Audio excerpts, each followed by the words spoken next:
एक लड़की ने एक लड़के से सेक्स के नाम पर ठगे 24 लाख। 1-2 रुपये की बात हो तो कोई चलता है, मगर 24 लाख रुपए भी काफ़ी मोटी रकम हो जाती है, जहाँ पे बेसों का पूरा कोटा आ जा सकता है। गाय जैसी घटना ज़्यादा मज़ा लेने के चक्कर में ही होती हैं, इसलिए सतर्क रहें और अलर्ट रहें। घटना छत्तीसगढ़ के कांकेर की घटना है, जहाँ रेखा देवांगन और ऋतिक देवांगन एक दूसरे से बहुत प्यार करते हैं। ऋतिक रिटेल में सब्जी मंडी में काम किया करता था और लेखा को बेपनाह मोहब्बत करता था। ऋतिक ने मजे लेने के लिए ओयो रूम को 1 साल पर लीज पर ले रखा था।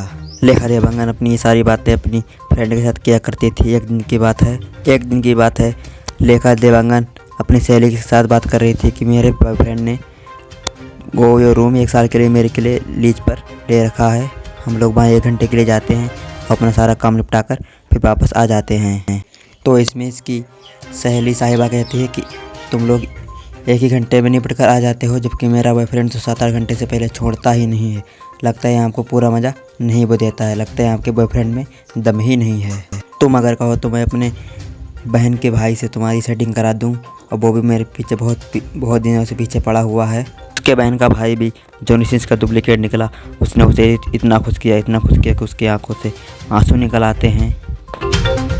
लेखा के सामने अब एक प्रॉब्लम खड़ी हो जाती है कि एक तरफ पैसा ही पैसा होता है और दूसरी तरफ मज़ा ही मज़ा, जबकि लेखा को दोनों चीज़ें ज़रूरत थी, पैसा भी और मज़ा भी। उसने अपना दिमाग चलाया और सोचा कि ऋतिक तो अभी शादी कर नहीं सकता, क्योंकि उसकी सबसे बड़ी बहन की शादी होनी है।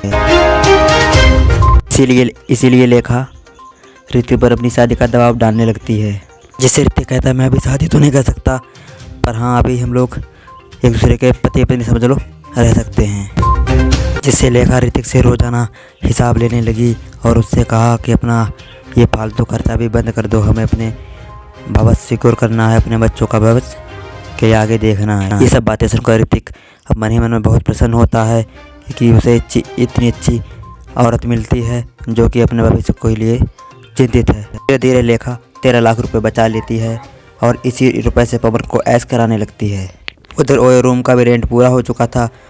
जब ऋतिक कहता है कि रुपए दो ओयो रूम रिन्यूअल करवा लें, तो लेखा कहती है कि अब हमें फालतू के खर्चे बंद करने होंगे।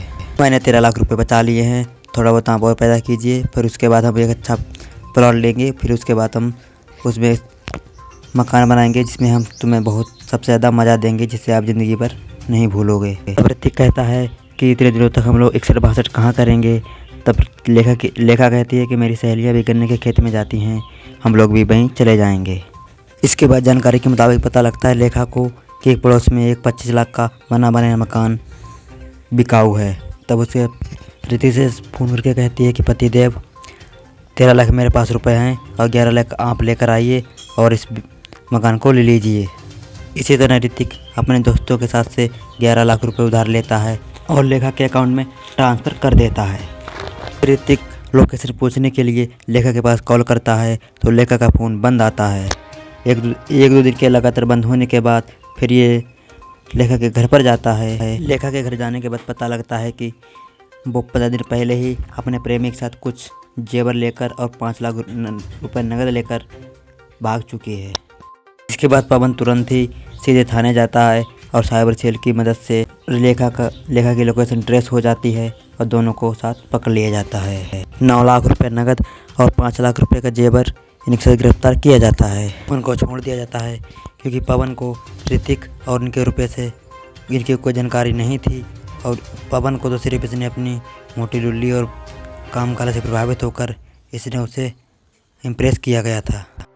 लेखा 9 लाख रुपए लेकर और ज्वेलरी लेकर पवन के घर आती है और कहती है कि मेरे बाप ने ये मेरे लिए शादी के लिए रखा है और मेरी शादी वो मेरे मन मुताबिक नहीं करना चाहते हैं, इसीलिए मैं तुम्हारे घर भागकर चली आई हूँ। फिर ये पवन के साथ भागकर मंदिर में शादी कर लेती है।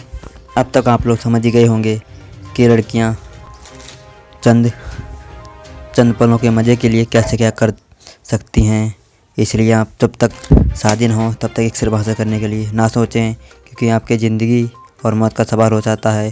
क्योंकि अभी ऋतिक को सिर्फ पैसों पर पड़ी थी, हो सकता था कभी जान पर पड़ जाती तो ऋतिक इसमें कुछ नहीं कर पाते। मिलते हैं नेक्स्ट वीडियो में, तब तक प्यार और सपोर्ट बनाए रखें। जय हिंद, वंदे मातरम।